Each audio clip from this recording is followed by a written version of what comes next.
Fresh out the oven, it's Cinema Bums. I'm Emmett. And I'm Wade. Cinema Bums is a podcast where we watch through every single movie in popular film franchises, one each week, to try and track how the storytelling changes over time. Today, we are continuing our mini-series X23 about Fox's X-Men films. We will fully spoil today's film, but we will not spoil any future entries in the series. Wade, how are you doing? I'm doing good. Thank you for asking. Yeah. This is movie 12 of 13. Oh. So I'm excited to be almost done.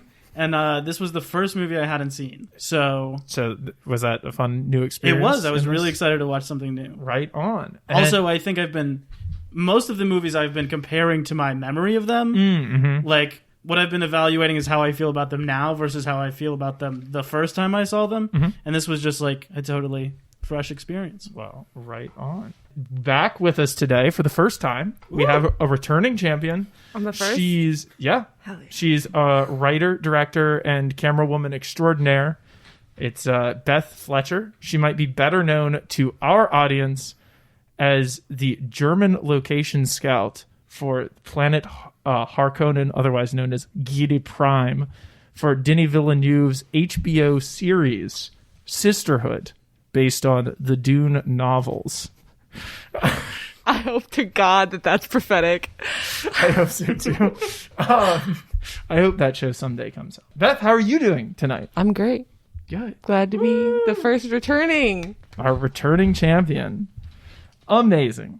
Okay, well, let's just get right into it. Can you talk a little bit about your previous experience with the X-Men movies? I have seen them, Mm-hmm. but not all of them. Okay, but not this one, right? Definitely not this one, yeah. And you watched the movie that directly precedes this in timeline, if not in release order, right? Apocalypse. That's the movie that you were on with us for our last podcast. Yeah. And you requested to come back and watch this movie. You want to feel talk good about that You feel decision, yeah. You feel good about that decision. Yeah. Cool. This movie that we're talking about tonight, Dark Phoenix, a 2019 film by Simon Kinberg, written and directed. This movie is called Dark Phoenix. This movie is the 12th installation in the X-Men film series. Let me read you briefly the other names of movies in the X-Men film franchise, and just let me know what you think here. X-Men, X2, X-Men The Last Stand, X-Men Origins Wolverine, X-Men First Class, The Wolverine, X-Men Days of Future Past, Deadpool, Logan, X-Men Apocalypse, Deadpool 2, Dark Phoenix. Now, given that list of titles, what would you think this movie would be? Would you think this would be the ultimate climax of the Decades quadrilogy that it in fact is? No? Hearing the list, it sounds like The Last Stand comes very early, Right? compared to the rest of the list. It's like that. This is the last thing that's going to happen. Well, also the way that the Wolverine movies are spaced out. It's like, oh, we gotta get another. Oh, no, we're good for now. No, we need another one. Put another one there.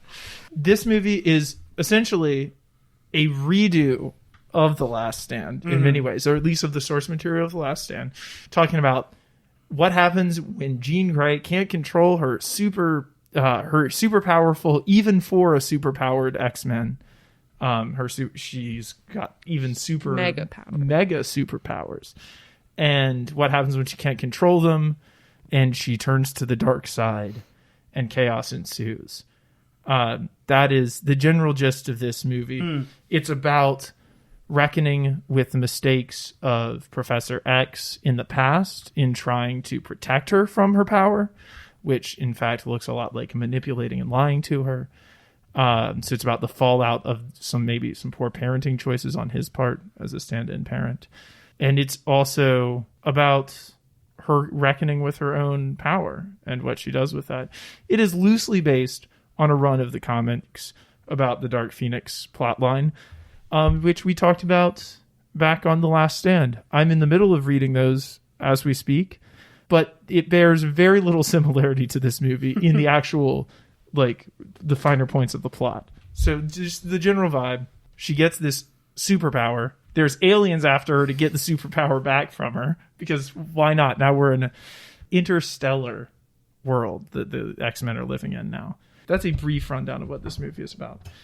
Wade, would you like to give us the stats on who worked on this film? Yes, sir. Who made this work of art?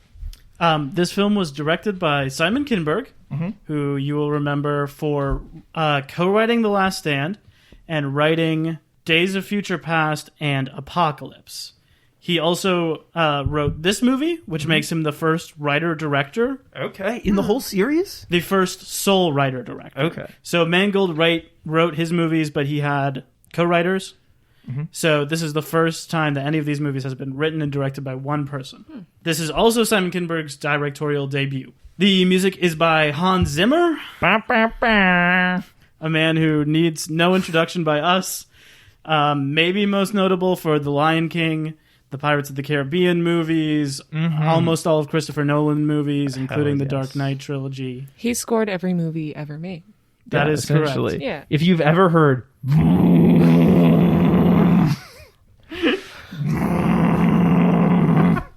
had that be like the soundtrack to part of a movie you were watching, he probably did it. That is correct. The first film in the series he scored, pretty wild that they got this big of a get this late in the series. Yeah. But he does pretty good work in this. I would say so. Running 1 hour and 54 minutes.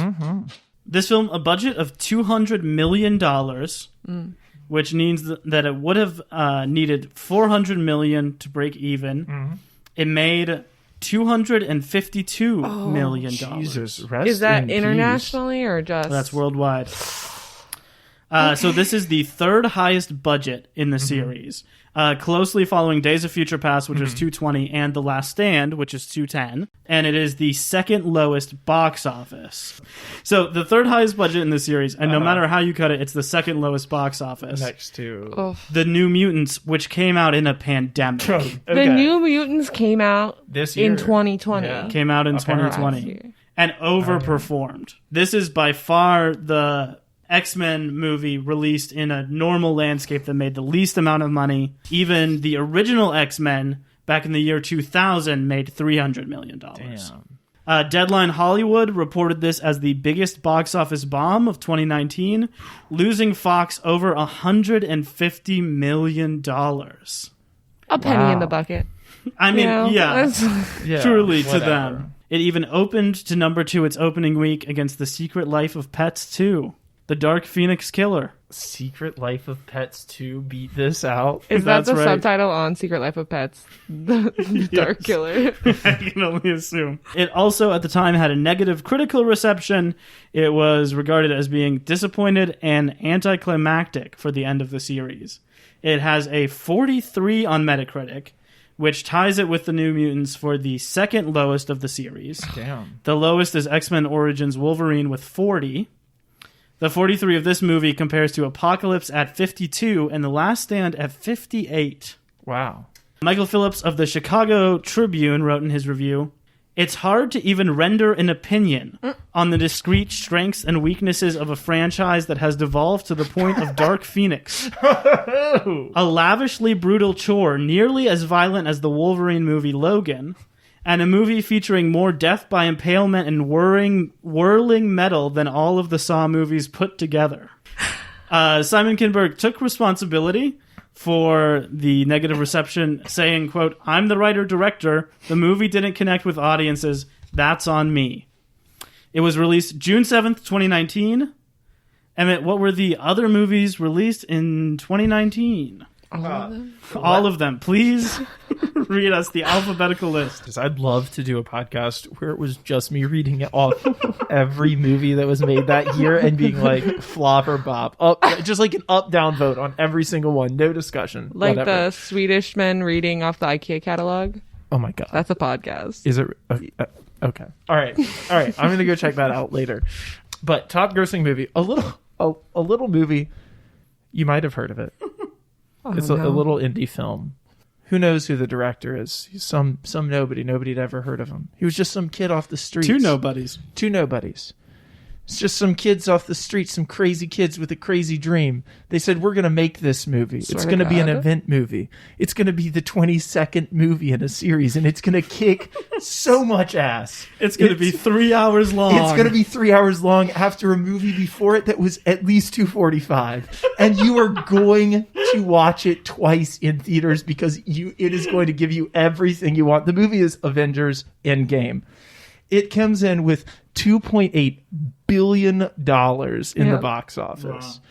Everything else on the rest of this list, by the way, except for the last movie on the list, makes $1 billion or more. Wow. I'm not going to give individual prices, but I just think it's significant. We are in that territory. In 2019, the year before the pandemic, the year before movies ended forever. Shut the... The year not movies.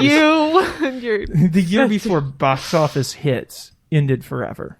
The Lion King at number 2. Frozen 2 at number 3.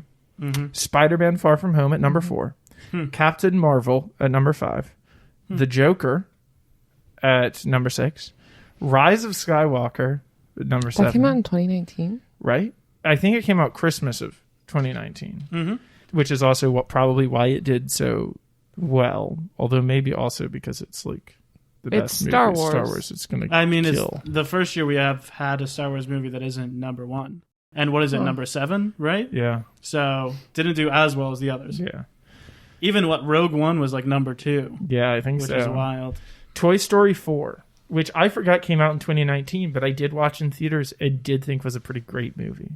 No. Yeah. No. Yeah. Terrible. Shouldn't have made it. I mean, no, they shouldn't have made it, but given that they did, it was awesome. Aladdin, the live-action Aladdin. Wow. At number 9, that X-Men spot.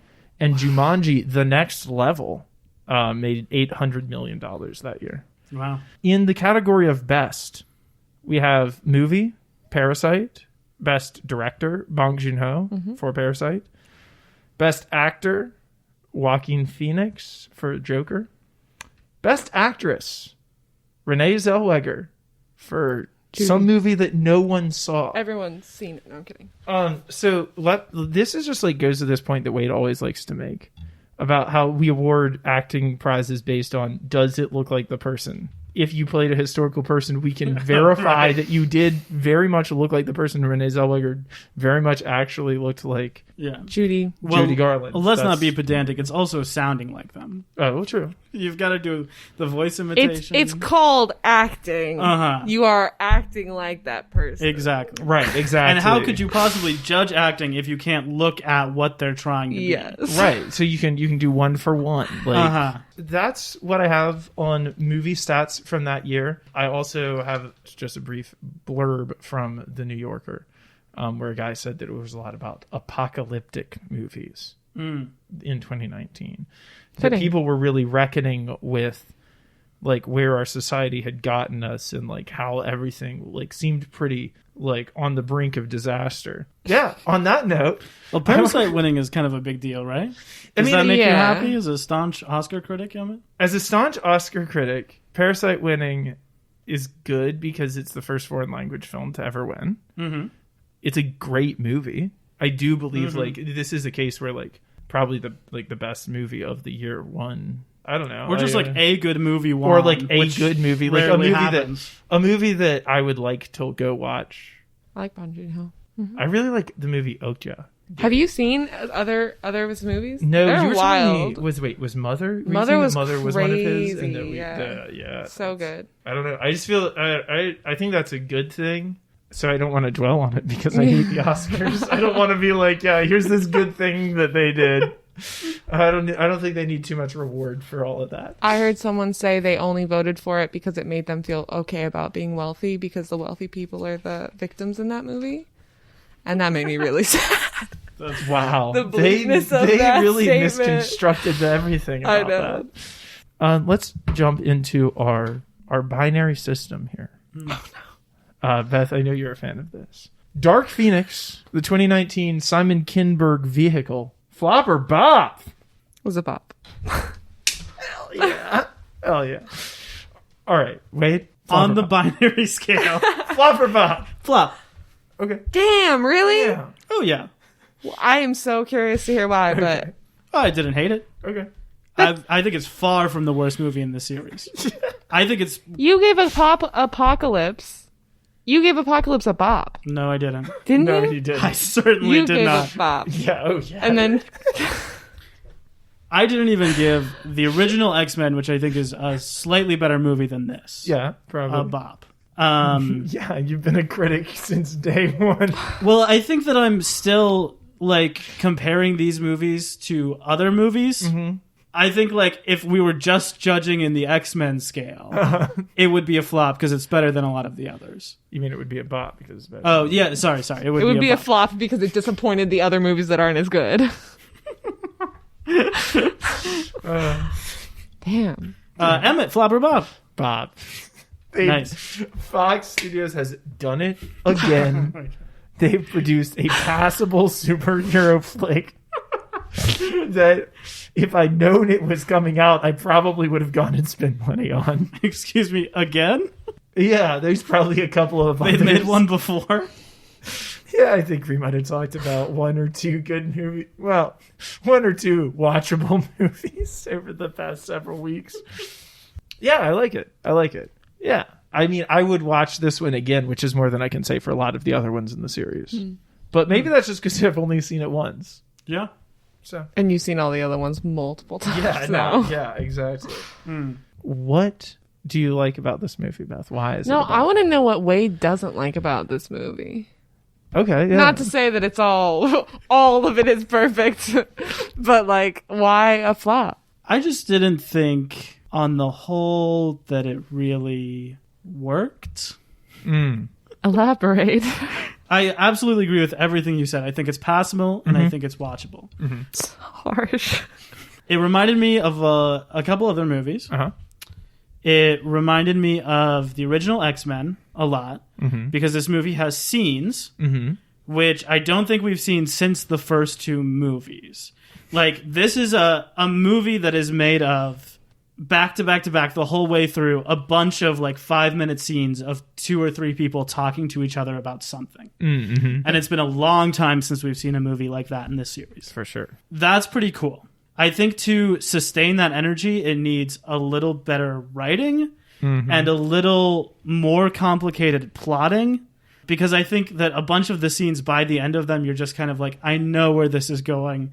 Like, please just get to the point.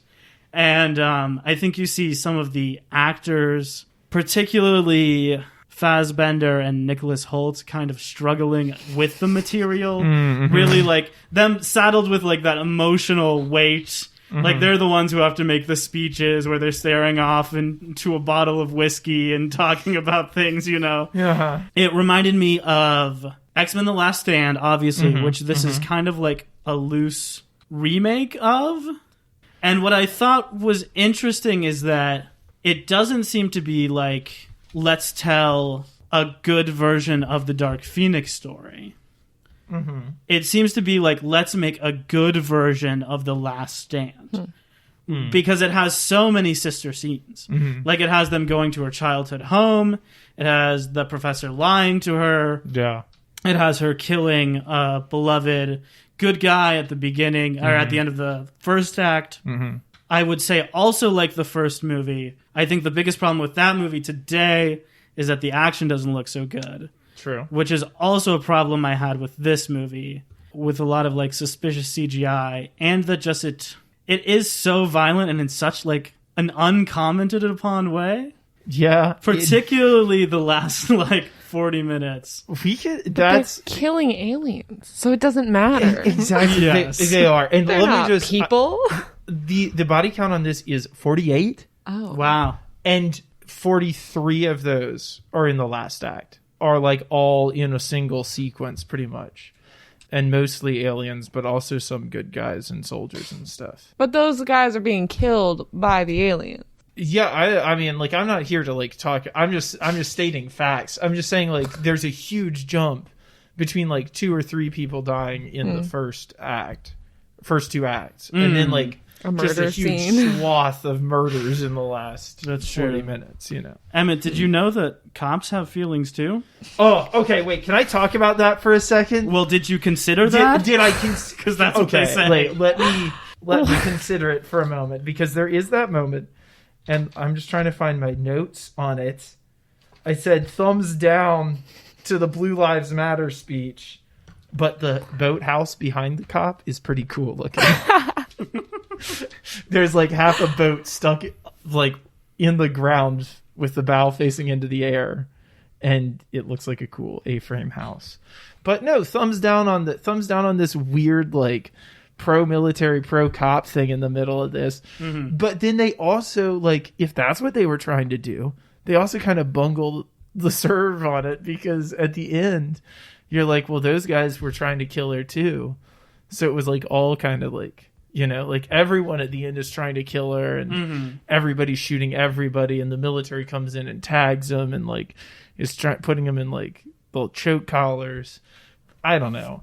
I think the more the X-Men work with the U.S. government, the worse it is for everybody. Isn't that how things typically work? If I can briefly finish the other movie. Sorry. No, not at all. I brought it up. The other movie that it reminded me of is another 2019 movie, which you mentioned, The Rise of Skywalker, which is another sort of like enjoyable, well-intentioned movie.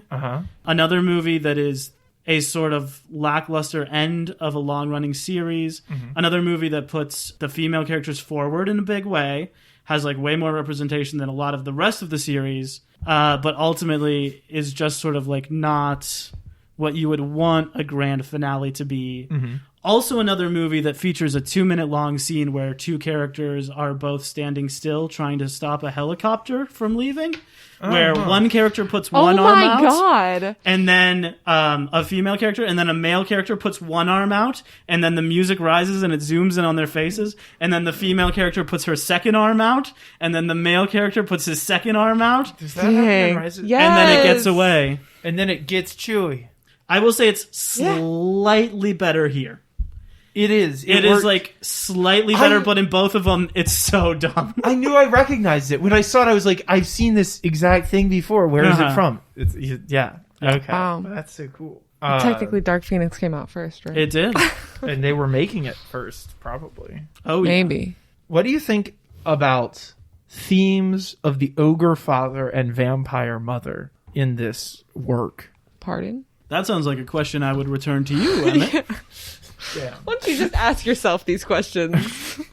You know, like her ogre dad. father for sure, but vampire mother. Yeah, she's got this creepy alien lady. We haven't even talked about Jessica Chastain putting in the performance of a lifetime, frankly.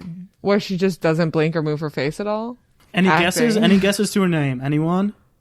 Zadar. It was Vuk. Vuk. Vuk. Yeah, It was she's got VUK. It is. Yeah. Wait, was it really? Yeah. Yeah. Yeah, really just not doing a damn thing. And, like, kind of good? Okay, no. Whoever chose to put her in those shoes was an absolute jerk. And they literally have a close-up on her taking a step, and it, like, falters out. And I'm like, why would you put that in the movie? You paid someone money to edit that into your movie. And, like, she can't... Bad shoes. Beth also noticed that Jessica Chastain does not like dogs. She didn't like the dog. Oh, It's that's barking, and she's like reaching out really far, and she's like, "Stop now!" Like it's like Wasn't she that when wouldn't she touch was the dog. human, Yeah, when too? she was human. Not even when she was an I alien. think just her as an actor didn't want to touch the dog. Emmett said halfway through this movie, unironically, sorry to put you on blast here, Emmett. Emmett said, Bryce Dallas Howard is pretty good in this. It was pretty amazing. She is. She's doing a great Jessica Chastain impersonation. She's playing Jessica Chastain playing an alien, which is really compelling when you think about the layers that are going into it. Speaking of layers going into things, I think this movie is playing with a lot of different stuff. It's the first X-Men movie that is actually like using a power in a symbolic way for something other than like a generalized symbol for a group, but like using it as a character metaphor. Her locked memory and her power are all like intertwined in a way that has to do with her own like family trauma and her own like the fact that she like killed her mom and was abandoned by her dad. is wrapped up in the power, and the power becomes a symbol for that in a way that I feel like is not very well utilized in any of the other X-Men movies, where all that stuff seems to be more external. Next, we will come into the part of this show where we talk about the cultural context. This movie is filmed in the 90s. What 90s references did you... It wasn't filmed in the 90s. This movie was supposedly takes place in the 90s. What 90s references did you notice in this movie? The long jacket that was made out of leather. Oh, yeah. She is a part of the Trenchcoat Mafia. Mm-hmm. Okay. Split down the back. And then disappears at the end. Did anyone notice that? The jacket? When she's fighting Jessica Chastain, or she gets stabbed through the chest, and then the jacket's gone. It was part of her cool powers. It's just gone. Wow. It was a cool powers jacket. Yeah, this was something that was annoying to me because I was really looking forward to getting to the 90s in the Decades quadrilogy. Yeah. And already in the 80s, it's diminishing returns. Like, they do so much with the 60s and 70s. Mm-hmm. But there is really nothing here. Nothing 90s. At all. And even, like, some things feel, like, much more modern. Like, they're using technology that is from the 90s, but they're using it in a way that we would use it in the 10s. Mm-hmm. And we also, in a brief scene in here, see Dazzler, who is singing... presumably some sort of tie-in song to the movie that sounds like so 2010s. Yeah, and she looks like she's dressed in like a 70s disco costume, which means she's either from the 70s or from the 2010s. Well, and they made Raven look like an Instagram like influencer. Like the way her hair was and the way she dressed and like all of even the wig when she was blue. Like yeah. Can we talk about the general look of the movie? Because I felt it was very different from all the others. It is a little different. What did you notice that was different about it? What stuck out to you about that? How did you feel? I just felt it was sort of glossier. The colors were different. It was definitely brighter. Yeah. Mm-hmm. But I think that comes with like, it's part of the series, but it's not part of, like, it's not directly... Like, it's not like they were like X-Men, the last one. Like not the last stand, but it's not like they were... like marketing this as being one of the Days of Future Past like series. So I think like having someone new coming in and working on it and making it about one character, like all of the Wolverine movies have their own look. So I think it's kind of that similar strain of like, okay, well, it's Jean's movie, let's give it its own look, like let's do this own thing. So I think that kind of makes sense that they would do that. To me, it had the visual look, just the visual look, of like a mid-tier MCU movie. Mm-hmm. Not like, I think it was worse in its plotting and its like effect than maybe like some of those mid-level or like mid-teens MCUs. But it had that same like, it's dark, it's matte, but then there's going to be like bright flashes of red and purple stuff. That are going to be really visual. And you remember like all those weird bleach out I figured out what that was about, though. What was that about? So like in the movie, I don't know if you noticed that we were being annoying about this, but it would be dark in one scene and then it would cut to the next scene with a big like wash of light. But it was always it would cut and Jean Grey would be on the screen when you had that happen. And then at the end she explodes in this big ball of light in the sky. So I think that's kind of what, because every time they did it, it was brighter. So like the first one, it's kind of washed out bright. And then the second one, it's like this flash of light that like comes in and out. And then the third one, it's just white.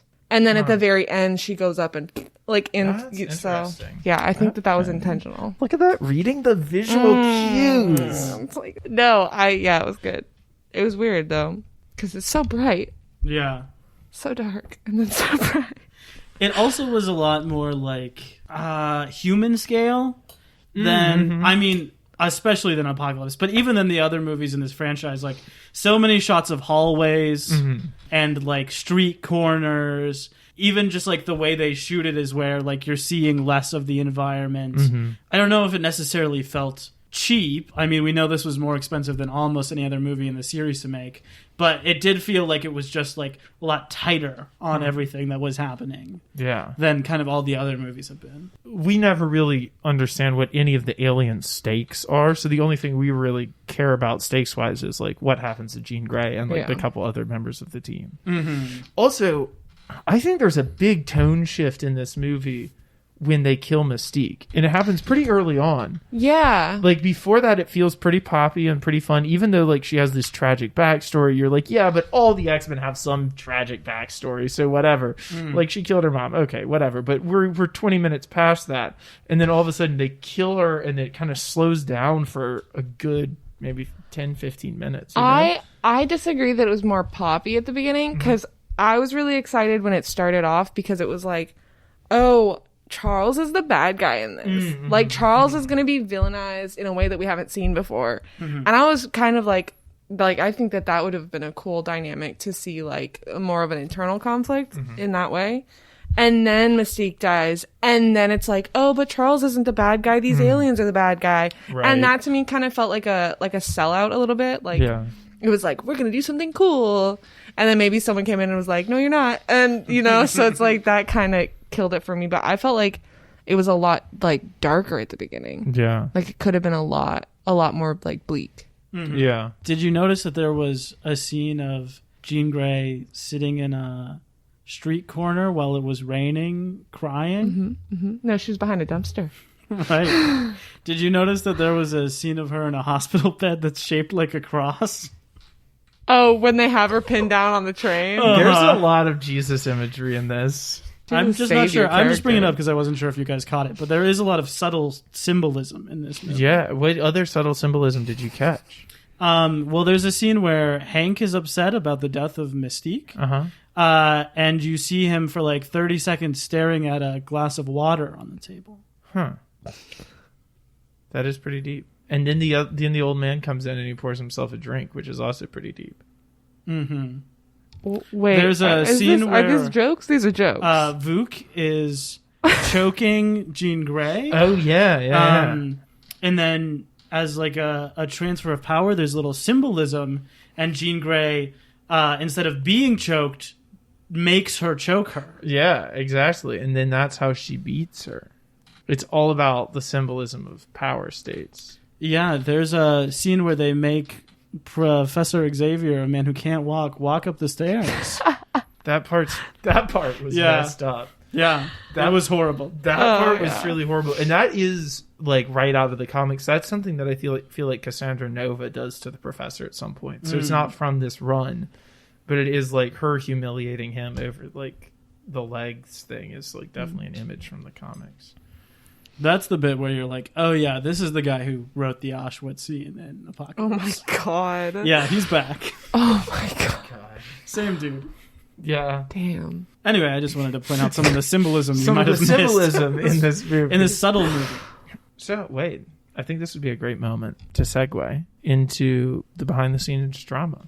Yes, Ooh. I would love to. And just give us the lowdown. Give us the dirty details. And honestly, don't hold anything back. Well, thank you. I won't. Bryan Singer did not want to return to direct this, as you remember. God bless. Thankfully, at the end of Apocalypse, he said he was done. But he did return to produce it after the Bohemian Rhapsody sexual assault allegations rose up again. His name was taken off of the movie. He did still produce it, but they removed his name from the movie. Interesting they did that after the sexual assault, since his entire involvement in this series has been after sexual assault allegations have been raised against him. Lauren Shuler Donner, who you will remember we talked about all the time at the beginning of this series. Seems like it's been a little bit since we've talked about it, hasn't may we? have been, yeah. Well, she produced all of these movies. Her name is on all of these movies. She's the Kevin Feige of the X-Men series, the one overseeing all of it.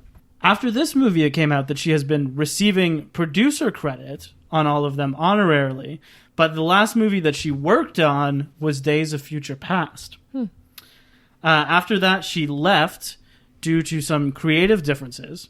Simon Kinberg took over as the man producing all of these movies and overseeing the whole story, which is what she had been doing previously. And she went on to produce the TV show Legion on FX, and also The Gifted, which was directed in part by Bryan Singer, which are the two X-Men TV shows. Oh, wow. I've heard Legion is really good. I've heard that too. I haven't seen either of them. Anyone seen? I've got Legion on my Hulu watch list. Oh, it's on Hulu? I gotta check it out. After this movie, she tweeted Save your condolences. I had nothing to do with Dark Phoenix or Apocalypse or New Mutants. Damn. Yeah. Damn, she just disowned her entire child. Why do people hate this movie so much? Because I get that it's not the best movie ever made. Yeah. But it was quite an enjoyable movie. And no, the writing's not great. But the writing's terrible in Point Break, and we all love Point Break. Like, you can't say, like, I guess I don't understand why people thought this was such, like, a trash can. Yeah. Like, because it seems like, from what you're saying, that overall, it's confusing to me. Yeah. I think, like, almost nobody saw it. Mm-hmm. And there are maybe some reasons for that. But, yeah, it is weird, like when we read those lists, like the fact that it's the second lowest in the series, and that it's like 13 points lower than The Last Stand, which is a much worse movie. Yeah. A lot of people liked Apocalypse and didn't like this movie. Like, all of that is... That's strange. Weird to me. Yeah. So, Simon Kinberg, I think we mentioned this on our Apocalypse episode, like, had to direct some of that movie on the days that Bryan Singer just didn't show up to set. Right. So he had a little bit of experience directing. Mm-hmm. Jennifer Lawrence pushed for him to direct this movie. Mm-hmm. She said that she would come back to do it, even though she didn't like being in the makeup, only if it was Simon Kinberg directing. Wow. And that's how we did it. Wow. And I think that, like, I don't know, he's an interesting guy. But I think, like, the narrative of, if the two guys you have on set are Bryan Singer and Simon Kinberg, right? And Simon is the guy who's been writing it for all this time, and he's probably the guy who's, like, in the actor's corner. We've heard stories about how Bryan treats the actors. Right. Like, it makes sense that they would all want to come back for him to have his shot. Yeah. And there's probably a narrative from him about, like, this is finally the one I'll have the control on. Like, this is the one I'll be able to do it on. I don't know. That all makes sense to me. How much it pays off, I don't know. But it's also insane that it's a $200 million movie as someone's directorial debut. Yeah. Well, but if he had produced so many of the other ones, and, like, he's going to be like, give me the money. You know what I mean? Like, I don't think anyone would have objections to that. Because it's not like they're bringing in a new person onto a huge franchise. They're bringing in, like, an integral part of that franchise to basically do what he was already doing. You know? Apocalypse failure by Fox was viewed as a result of being too explosion-y. So they wanted to go for more... That was a direct quote from the Hollywood Reporter postmortem on this movie that I found. They wanted something that was more grounded. Kinberg... So they did this movie. Kinberg, so and we'll they see murdered this. 20 people on a train car. We'll see this throughout all of these quotes, my but God. Kinberg was massively inspired by Logan. He was like trying to do Logan 2.0. That's why Mystique dies the exact same way that Logan dies. I will say, though, the fight sequence on the train at the end is by far my favorite of, like, the new generation X-Men movies. Yeah, that was such a cool scene. It was so cool. Yeah. Because you get everyone at their best, except for maybe Scott. He's just doing it in whatever he always does. But everyone else is, like, killing it. Nightcrawler, when he goes into his Nightcrawler, rage. he just, like, oh my God, that was the best. That was awesome. Yeah. So I love that they have the professor there too, which is very cool. Oh yeah, because I feel like they never explore that in these movies. Because in the comics, the professor is so cool because he's like a guy in a wheelchair in a fight, but he can move things with his mind, right? Which is such a cool action setup. But I feel like he's always like in a hospital bed halfway across the world for the third act of all the other movies. Yeah. Well, in the comics, can't he, like, float his chair around? Probably. I'm sure he I can. think he has a hover chair at some point. That seems about right. I actually had a question. Can you, either of you, remember if we see any other characters who can, like, just fly in these movies, as we see Jean do in this one? Storm can sometimes fly, But and she flies Magneto using- can sometimes fly. Yeah. Depending Oh, on that I is always true. imagine that he's picking himself up by his helmet Oh, and just flying himself around. that's cool. I don't know. Kinberg wanted a second go at the Dark Phoenix after the reception of the first time, which he co-wrote. he planned out this whole reboot around getting to this point. Wait, a reboot of the movie that we just watched? He planned out, like, because he's the guy who wrote Days of Future Past and Apocalypse. So he planned out, like, resetting the timeline and introducing Jean Grey and introducing the Phoenix at the end of the last movie. Also, he could do this movie, which is too much for me even to talk about here. So this was originally planned as a 2-film event. The first film was going to star the Phoenix, and the second was going to be about the Dark Phoenix. Okay. Just prior to filming, Fox canceled the second movie and made it one. Okay. So there was a last-minute scramble to get everything together. Huh. After that, there were plans for an event movie that was going to be a sequel to this and to New Mutants that was based on the Inferno storyline in the comics. Okay. So it could still happen. Well, when the Disney merger went through, they canceled that movie and they removed plot threads and scenes from both this movie and New Mutants that were all about building to that third crossover movie. Okay. I have no idea what they were. Okay. There's like nothing on it. Contact Simon. Simon at Fox.com. Be like, look. Simon at thenewmutants.com. The original version of this script featured Angelina Jolie playing Emma Frost. Oh. The Hellfire Club being the bad guys who come along with her from outer space. Those characters were changed, but they left the roles and the situations the same. So it was the same sort of plot, but with different characters. Because That's plot very wouldn't be motivated by disappointing. character at all or anything. When Chastain was cast, she was cast to play Lilandra, Okay. Queen of the Shi'ar. Yes, that makes sense from the comics. And the bad guys who came with her were the Shi'ar. Okay. When they filmed the movie, they changed the bad guys to the Skrulls, Okay. who are shape-shifting aliens. Because they want to clean it up. They don't want to talk about how the Shi'ar, who are really like the most advanced civilization and usually the good guys, were against the X-Men in this case because they needed to kill Phoenix. But we can't get into all that. And in reshoots for the movie, they changed it from the Skrulls to the Debari, which is why, if you notice in the movie, they only ever say the name of the aliens in subtitles. You never hear anyone actually talk about it, because it was changed after the movie was filmed. It also kind of gets to me that none of the X-Men were like, who are these people? And it's just Charles being like, what are you? And then it's like, okay, do they know that they're aliens? Like, does anyone curious about who they're fighting? Like, what? There's zero. Yeah. Okay, but I'm glad that was at least something that they messed up and not just forgot about. Yeah.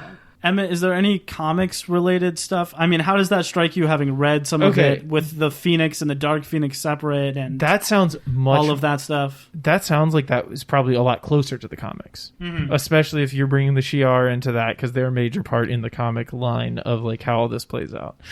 Phoenix escapes from a battle and is almost about to die, and she eats a star, and it commits genocide on the whole planet. And then the Shi'ar are like, well, that wasn't great.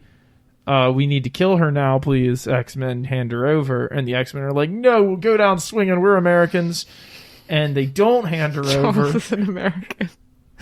Yeah, whatever. He kind of is. He's adapted to the worldview after 70 years in the country.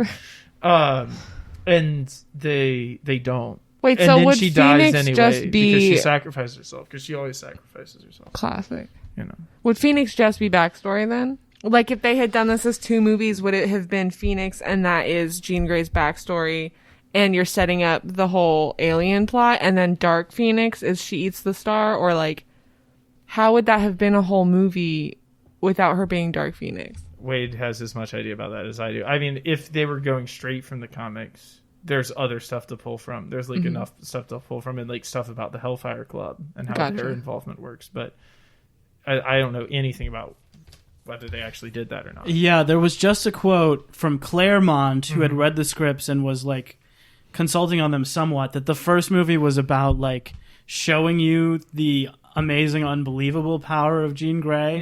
And then the second movie was about like breaking your heart with what happened to her. Chastain came on to do this movie because of the film's focus on female characters. She turned down Doctor Strange, the part that went to Rachel McAdams ultimately in order to be in this movie. Good for her.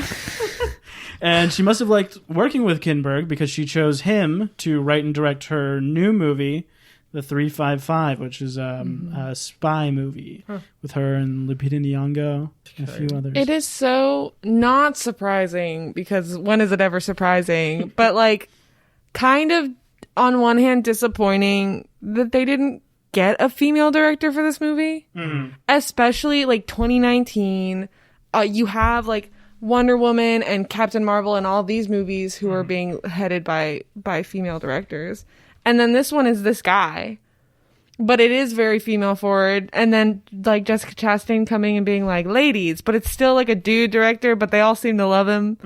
I'm very confused by it. Like, good for him. I mean, I think it was very, like, it didn't feel like a man directing a, this is about women movie. It just felt like a movie.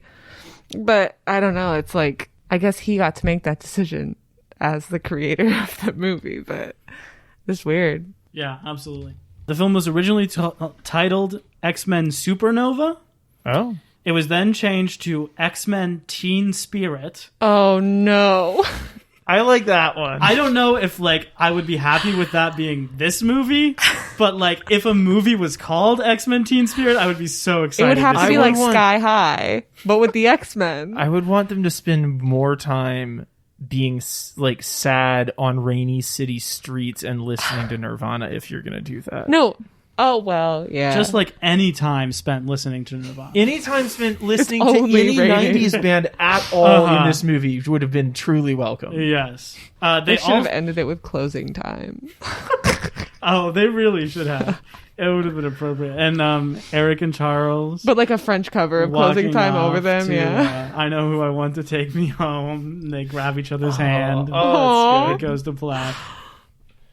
They ultimately went with the title Dark Phoenix. Okay. As you mentioned, no X-Men in the title. yes. Because Fox viewed the phrase X-Men as a tainted brand after Apocalypse.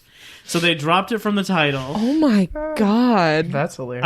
Kinberg also wanted it to be a character study, like Logan. Oh. Kinberg said he wanted it to stand alone and to be more intense, more grounded, and more real and relatable. Sophie Turner, who played Jean Grey, said that it would revolutionize the superhero genre. Interesting. I think Joaquin Phoenix also said that about the movie Joker, so you know, a lot of that going around that year. A lot of superhero movies that year. A lot of superhero movies every year. That's true. This movie filmed from June to October 2017.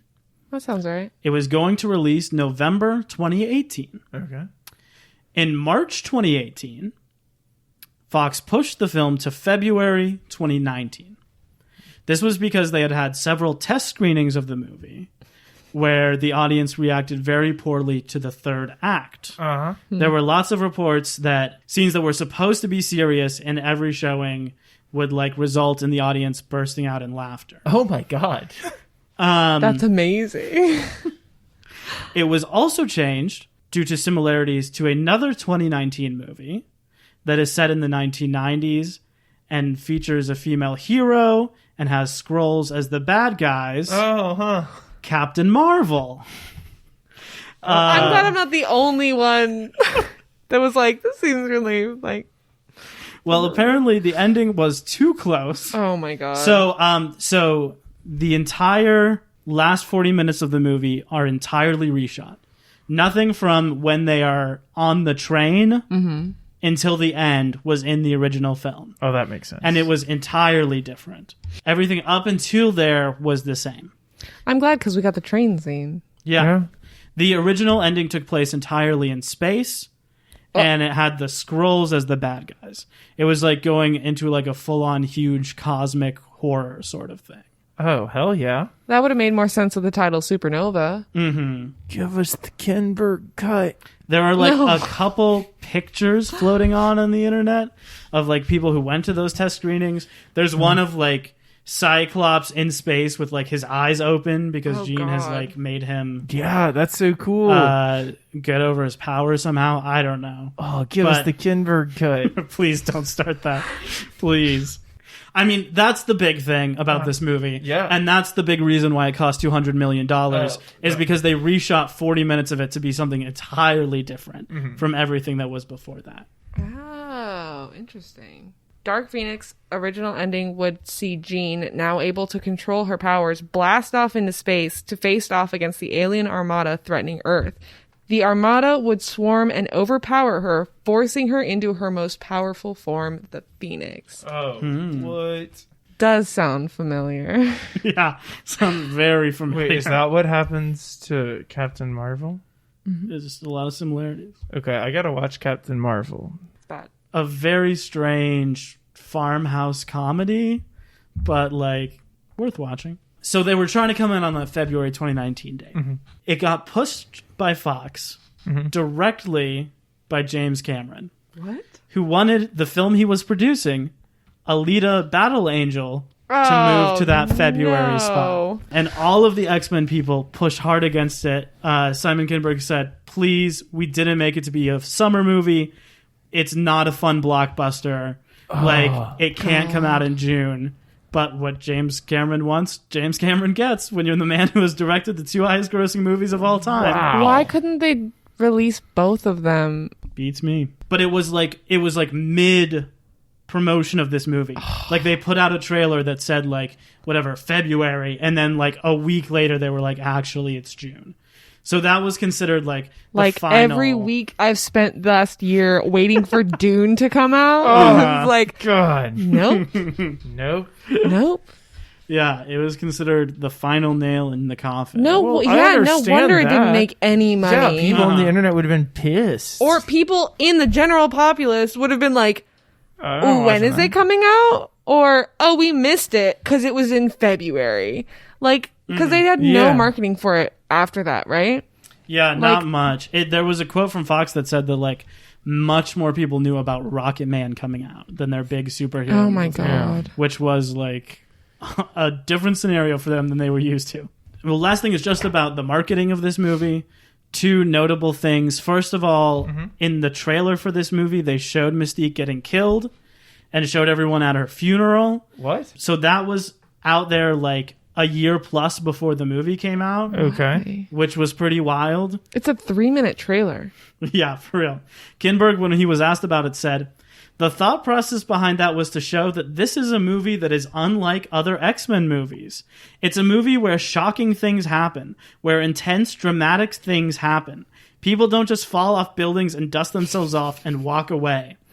There is a reality to this movie and a consequence to this movie. Emma, does that quote sound like anything to you? Oh, wait, I think he's trying to sound like James Mangold. Yeah, this is almost word for word the opening page of the script of Logan, which is like, I have one more short thing about the marketing. Sorry for rambling. Yeah. But like my 2 big takeaways from all of this. Yes. My first one is just that like Kinberg was trying so hard to make this by Logan. Uh-huh. Or like Logan. Uh-huh.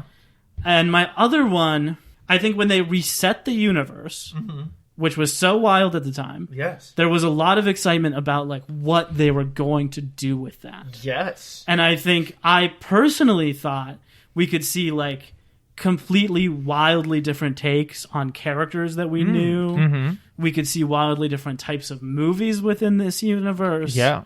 And then what we ultimately get is The Last Stand again, but a little bit better. And I feel like from all of this stuff, it seems like Simon Kinberg played the long game on this whole thing just to like make up for what he did to The Last Stand. Like it feels like the reason he reset the universe in the first place was so that eventually he could do The Last Stand right. After having like 10 years of grief about it online for bungling the most beloved storyline in X-Men. That's crazy.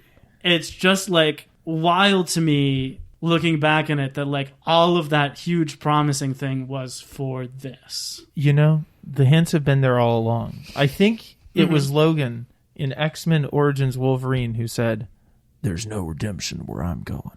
And I think the same could be true of Simon Kinberg. The last quick thing, many critics were off-put by the ex-women line in the movie, which doesn't register like to a huge degree when you're watching the movie, but apparently there was a like short promo that ended with that line that Fox put before all the movies playing in the theaters that summer. That seems clunky. Kate Erbland of IndieWire called it a cheap shot and said that it contributed somewhat to the movie's poor performance. Along those lines, this film does pass the Bechdel test.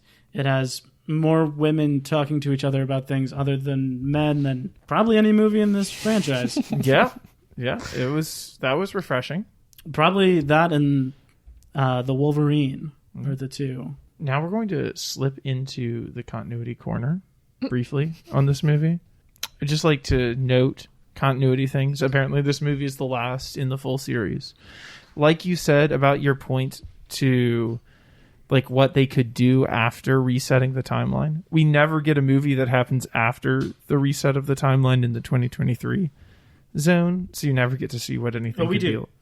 We do? We get Logan. Oh, Logan. So that's even worse and even more depressing. Logan is set in 2023? 29. So 6 years later, and things have gone all the way to hell. Mm-hmm. So really bleak as like far as the projected future of that series goes. Not much continuity stuff to cover other than that we know Jean Grey comes back to life because she's alive at the end of Days of Future Past. Yeah. And we see her flare through the sky in this as a phoenix on the wing. And I think that we can take that to know that she's coming back. When they ended it on Charles and Eric, I was like, weird place to end a movie that's about Jean Grey. And then they panned up into the sky and I was like, damn it. I was also like, these people are all sitting around crying about Jean Grey. Earlier in the movie, he talked about her rising from the flames like a phoenix that resurrects itself. Her name is Phoenix. She just died in an explosion. You don't think she might come back?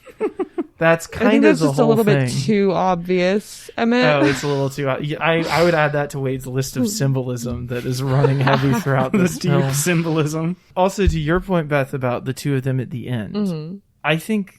And let's just keep on going. This is like, who's the protagonist of this movie? Yes. I think that like Jean Grey's probably the protagonist of this movie, but ending with Charles and Eric is also ending with the protagonist of the whole series, because I think there's a case to be made for one of the two of them being the protagonist of like the whole series, and I think it's Magneto. I think Magneto is ultimately the main character of the whole X-Men movie franchise. Protagonist, do you think that it's Jean Grey in this film? Yeah. Yeah? Yes. Okay. Fantastic. What does she want? She wants to control her power. Okay. I don't know. Does she want that at the beginning? She kind of wants to be rid of her power. But yeah, definitely a weird place to end the movie. Wade, who's the protagonist of this film? Dark Phoenix? Yeah, I agree. I think it's Jean Grey. I think it would be either her or Charles, which I was trying to figure out throughout the movie. But Charles' third act change happens so listlessly. Like the third act starts and then he's on the train and he's just like, I was wrong. Well, but that's his story, like his plot throughout was so vastly different, not just in the writing and like the arc, but in his like performances as well. Because it's like, oh, maybe he's the bad guy. And then it's like, oh, I'm sad about Raven dying, but actually I'm talking really happy and now I'm angry. And it was like, what's going on there? Like none of his performance, none of his writing, none of his scenes to me were coherent at all. Like, or cohesive. Like they didn't work at all. Yeah. So to come back around to the end and be like, I don't know. Yeah. I don't have a clear answer what she wants. I wish she had like a little more agency and like drive, especially at the beginning of the movie. But I think her change is very obvious because she says it. She realizes that emotions make her strong. Her emotions make her strong. After thinking that her emotions make her weak for most of the movie. Okay. Honestly, I think that's a really, like, to be unironic about it, I do think that's a beautiful message. Yeah. I think it's very clumsily handled. Like, I especially just like stating it like that is maybe like hitting it a little hard on the head and disrespecting your audience, quite frankly. Like stating it that blatantly. It's like it wouldn't be the first time that X-Men movies have disrespected their audience. So I think it is Jean Grey. I think she's the protagonist. I think what she wants is to be at peace with her power. Because that's kind of like something that happens at the very beginning of her life. She wants, like, she's asking for quiet. And, like, she causes all of this destruction, but what she's really after is, like, inner peace. Every time they use violence in this movie to try and stop her or try and affect things, it just, like, things snowball and get worse. To where at the very end, they're just, like, pouring bullets into these aliens in, like, an absurd fashion. Yeah. But that's a direct result of, like of them taking the way of violence and anger at the very beginning. So, I don't know. I think there's something cool about that. It is like a similar death that alien gets to another character from the comics, that like giving her all of the power that she's trying to absorb from her until she just like is completely overwhelmed. I think that's a cool kind of thing. She's on the cross and she says, "I forgive you" to Charles. Like that's pretty epic. I think it's compelling art, personally. All right, I am. Yeah. Unironically very glad that you are trying to engage with the themes of this movie. Okay. Because it sounds like no one else ever has. Yeah, I mean, it really... from all this stuff. It really does, because I think, like, would you say that this movie is as bad as everyone is making it sound? No. Right. It's, like, not a great movie, but it's certainly not bad. I think it's like, at least as worthy of, like, taking seriously as the other movies in the series are. Sure. Yeah, as any superhero movie is. Sure. I was not moved, but interested. Well, it sounds like Kinberg got all these good actors on board by like selling them on his themes, right? Yeah. On what the movie was going to be about, rather than the actual sort of like scenes and script about like the big picture idea for this movie. Mm-hmm. I'll never not be so like, not in awe necessarily, but like so much wild respect for Fassbender giving it his all. And it's like you can see in his eyes that they're dead, but he's acting like he cares so much. And I think that that's great. And like, I don't think that I could take some of that stuff that seriously. So like, big props to the cast. In all 4 movies, they give Fassbender a scene where he is told that a woman he loves has been killed.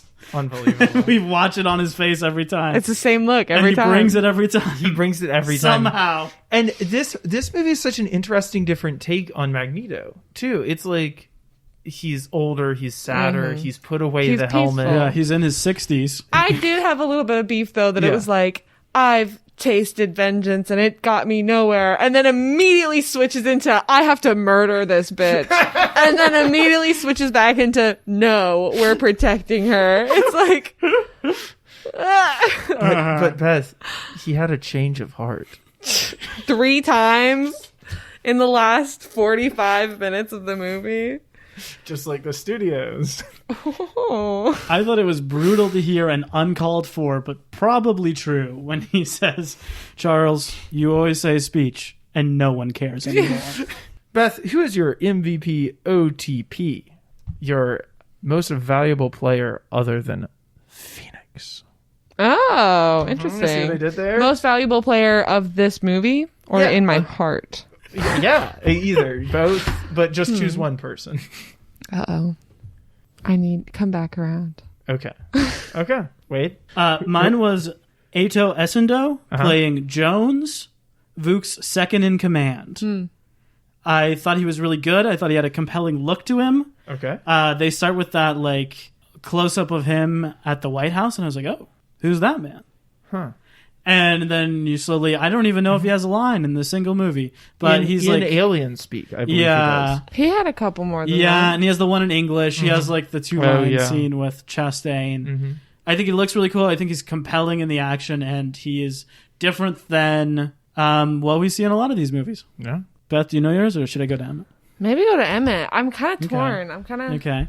Emmett, MVPOTP. This is hard because this movie has two of my favorite X-Men from the comics kicking ass in all of their scenes, just like using their powers in really cool ways. We got Storm, we've got Nightcrawler. Mm-hmm. They're both giving it it's just awesome. They have some scenes as characters, but are mostly just really cool in the fights. I'm going to give it to Storm because it's the first movie where I feel like she's really she's a good guy in this one. She's really getting to do what she's getting to kick ass and takes names. There's even the part where Scott is like, no, I need Storm to come along too. Scott, the terrible team leader, finally steps up to become team leader and have Storm, who's also the other main team leader. He's like, we need to have both of us. It's pretty cool. I still think that Storm is the most powerful X-Men. Underserved. Completely underserved in all of these movies, in this one as well. Mm-hmm. But yeah. I was on the same, torn between Nightcrawler and Storm. Mm-hmm.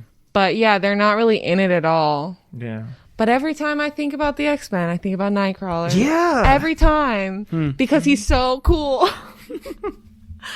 Yeah, so yeah, it's Nightcrawler. It's always Nightcrawler. Was Cody Smith McPhee? He was the voice actor for Paranorman. Which I believe that I also mentioned in the Apocalypse episode. Because I love Nightcrawler. The world's number one Paranorman fan. The world's only Paranorman fan. It's me. I mean, I can't believe we haven't even really talked about this. How did you feel about them murdering Mystique? Your favorite character in this entire series, impaling her. Okay, how did it make you feel? I also want to say, it made me feel horrible. Uh-huh. That one got to me in ways that deaths across this series have not. And that... I can't really tell if that's because this movie did a good job at framing it, or if I just have such a thing about that character, or what all those intersecting elements are. But I felt, I was like, that sucks. I was really upset when it happened. The cynical person who's thinking about the behind the scenes stuff of this is oh, Jennifer Lawrence did not want to be in another one of these damn movies. She didn't want to wear that blue makeup. She was like, you're gonna make me look good in this blue makeup one time where it really looks really good, and I'm gonna shoot 3 scenes in it, and then you're gonna kill me and I'm done forever. This isn't the only time that Mystique dies though, right? It's series, the only time. No, we see her die in one of the early original casts. In The Last Stand, she gets turned human. And she's left naked and shriveling as Magneto walks away from her. Okay. A horrible, horrible scene. Horribly served. Horribly served in every movie. You know what? Give Mystique her own movie. She kind of had. No, she kind of, yeah. She's had a lot of these movies where it's they pretend it's going to be about her, just like they pretend X2 is going to be about Nightcrawler, and then it's not. And they pretend that Days of Future Past is going to be about Mystique. It's not. You know. Yeah, she does seem to be the driving force in most of these reboot movies. Yeah. Just find a way to have your principal female actor not have to stand naked for 8 hours every morning as people paint her. That's right. And then you'll get them in a lot more of the movie, and they'll be happier about it. Well, you could also make them the main character instead of serving the male characters. Well, what are thoughts? Any final thoughts from you, Beth? I would still stand behind this movie as being something that I enjoyed. Because, it was a good movie. I mean, it wasn't a good movie, but it was a good movie. And I think that if I saw that in the theater, I would have come out and been like, hell yeah. Yeah. Yeah. Yeah. And been like, oh, that's too bright. Yeah, for real. But yeah, I like it. I liked it. I think 2 good songs from the 90s would have turned this movie into an okay movie. Would have turned this movie into an indie movie. Yeah, that too. Wade? Yeah, along those lines, I was really disappointed to see Quicksilver, who's my favorite character in the Decades quadrilogy, just get sidelined after the opening act. It's cool to see him be a part of the main cast, but it sucks that he gets taken out and we never hear from him again. Not even at the end, he's not even standing there. And I think it's such a wasted opportunity that we don't see him with a Walkman turn on the Cranberries and mess something up. We could have such a great 90s song with him. Yeah, so disappointed by that. I was so unreasonably upset and triggered by Ty Sheridan's performance as Cyclops in this movie. Oh, God. I almost Why? don't even want to talk about it. It's like to an unreasonable degree. Like it was certainly He's like so bad nothing at he this. was doing, but I was just so angry at how horrible he was in like a way that I don't barely ever react to movies at all. But he just made me so angry. Wow. Those glasses look pretty dumb. They're Looked so dumb the stupid. They're whole so movie. stupid. They look like the dad glasses that wrap around your face. Yeah. Uh-huh. Oh, Dad, take those off. My last thought was I liked in the climax action scene when Dark Phoenix said, "You want these hands, you're gonna get them." Emmett, was final pretty good. thoughts on Dark Phoenix. MCU is on the badge of the cops who are trying to kill X-Men at the end of this movie. The more of the deep symbolism The from subtle- Simon Kinberg. Our generation's Anton Chekhov. Oh my Really. god. He did put a gun on the wall We've got and had all of them fire. We've got Magneto and the Harga at a point in this movie. At a point in this movie, it just rolls up into this village. No explanation of where it is or how they got there. Another Last Stand similarity is that he has a bunch of juggalos with no personality that he's been raising. He's just like, yes, come with me, my children. We will fight. And you will die because you are not named. And it ends with a really sweet homage to The Dark Knight Rises. I was wondering if he was going to look around and see Jean behind that's what him. I totally thought that's where that was going. Uh-huh. Yeah, no, that's it. I really enjoyed this movie. I would watch this movie again. I would almost watch this movie again right now. I can't really explain to you. It's a bold statement. Like, I wish the alien stuff was cooler. But like all of the X-Men stuff, all the interpersonal X-Men stuff, I was here for it. I'm really excited to just like see an X-Men movie. I was just like unreasonably excited to see an X-Men movie I'd never seen before going into this too, and that helped. Me too. Cool. So up next, this on this podcast that you've been listening to, and by the way, listener, if you've wondered why we have done the global highest grossing films, it's because Cinema Bums is an international podcast, baby. Yeah, it is. So thank you to our listener who has been logging in from IPs all over the world to stream this podcast. I don't It's know just why you one do listener. it, but thank you. We see you. We love Just you. one listener. I'm so sorry, Emma. Can I interrupt you one Yeah, last time to please, say something I please. forgot? My musical theater friends, of which I have perhaps too many, would be mad at me for neglecting to shout out Brian Darcy James playing the President of the United States in this movie. Oh, That's all I have to say. Okay, cool. Playing a nondescript president in 1992 who is not George H.W., nor is it Bill Clinton. So interesting timeline questions there. For more on the timeline questions, see us next week when we discuss New Mutants, the 2020 vehicle New Mutants. Beth, do you have any projects you would like to plug? And where might we find those if you did? Somebody hire me, please God. I need work. No, I don't have any projects, but as always, you can find me at my website, flethfletcher.com, spelled how it sounds. And yeah, it's there. If it's not there, someone tell me. Well, Beth, thank you so much for being here. Thank you for watching this movie. Oh, and, thank you for jumping in. Thank you for coming back. Thank you for coming back. For the first time. Fantastic. Wade, thank you as ever for all Thank your you. work on this. Truly would not exist at all without Wade over here. Much love. Wow. Much love to you. And we will see you all next week when we discuss the last film in the X-Men franchise. The New Mutants, baby! We're almost there! Don't flake on us. Wait, stay frosted. What is Stay Frosted?